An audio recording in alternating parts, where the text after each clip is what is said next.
এই কষ্টটা কে কে ছেলে ফেস করেছে একটু কমেন্টে মুখগুলো দেখতে চাই।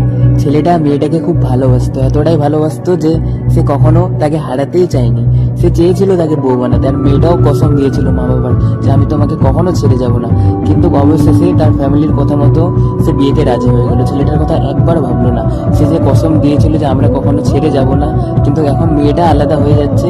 ছেলেটা নিজের কষ্টগুলোকে কাউকে বলে বোঝাতে পারছে না ভাই।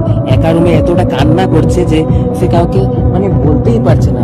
মেয়েটা তো বিন্দাস বিয়ে করে নিচ্ছে, একজনকার মন ভেঙে দিয়ে অন্যজনের সাথে সংসারে পাড়িয়ে দিচ্ছে। কিন্তু ছেলেটার কি হবে? সে তো দিলে দিলে মরে যাবে। সে তো তোমাকে হাজারো স্বপ্ন সাজিয়েছিল তোমাকে নিয়ে, তার জীবনটা কি হবে এখন?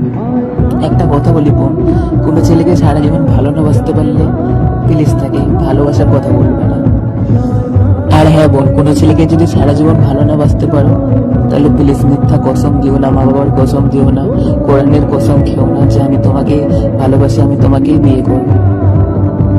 তাহলে ভাই ছেলেটা পুরোপুরি বরবাদ হয়ে যাবে। তাই একটাই কথা বলি যে কাউকে ভালো না বাসতে পারলে প্লিজ কারো জীবনটা নিয়ে খেলবে।